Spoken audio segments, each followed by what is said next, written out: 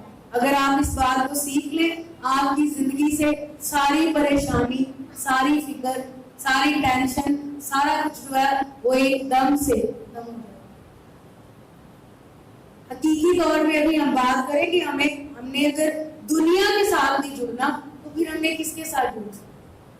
हमें यीशु ने उनको क्या बताया, अगर कोई मेरे पास आए और अपने बाप और माँ और बीवी और बच्चों और भाइयों और बहनों बल्कि अपनी जान से भी दुश्मनी न करे तो मेरा शागिर्द नहीं हो सकता।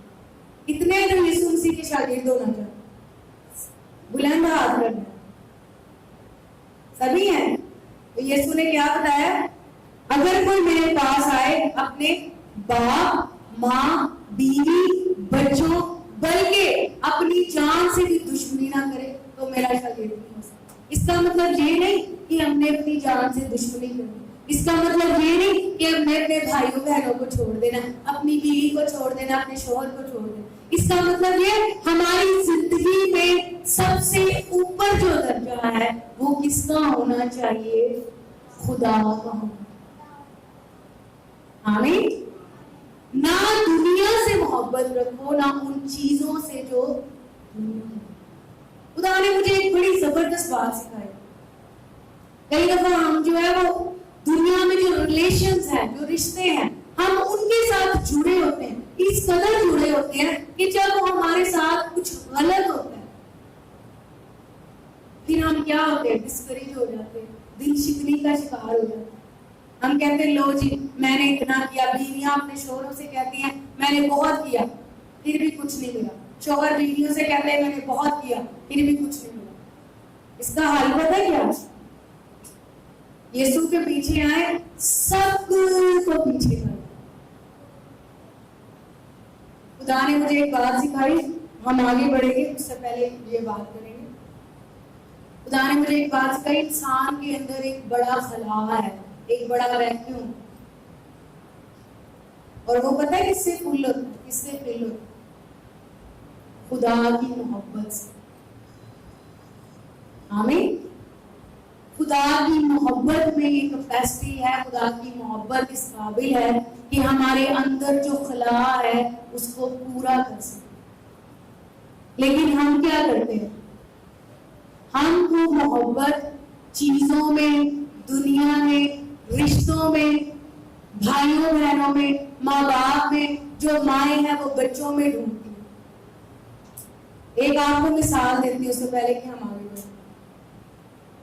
जो माएँ होती हैं अक्सर पहले, इससे पहले कि वो माँ बने, पहले वो बीवियां होती, वो अपने शोहरों में वो मोहब्बत ढूंढती रहती है। भाइयों ने डिस्करेज नहीं होना, बीवियां भी ऐसी होती, सारे इंसान एक जैसे।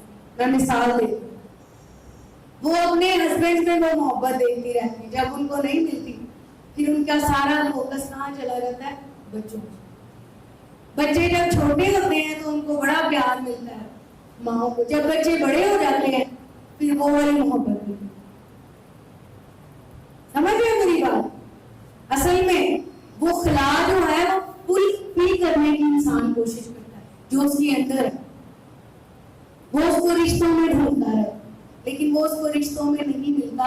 उसकी वजह क्या है? क्योंकि वो गैप, वो खला, वो वैक्यूम कहाँ से फुल होगा? खुदा की मोहब्बत से। आमीन। इसलिए यीशु मसीह ने क्या कहा, जो कोई मेरे पास आए क्या करे? अपने भाई बहन बीवी बच्चों हर चीज को, बल्कि अपनी जान से भी दुश्मनी ना करे तो वो मेरा शागिर्द नहीं हो सकता। अब पता है क्या होता है? अगर खुदा से ऊपर हमारे जिंदगी में किसी का भी दर्जा है, चाहे वो हमारा बच्चा है, औलाद है, भाई है, बहन है, कुछ भी है, फिर हम क्या करते हैं? हम डिस्करेज होते रहते हैं और कभी भी खुदा के साथ मिल नहीं सकते। और सबसे अव्वल बात, खुदा की मोहब्बत में उसको फील करना किसी ने नहीं। खुदा ने मुझे कहा, खुदा ने मेरे दिल में ये बात डाली, खुदा ने मुझे कहा जब भी तुम्हें कोई काम करना है अपने घर में, अपने इन लॉज के लिए, ससुराल वालों के लिए, किसी के लिए,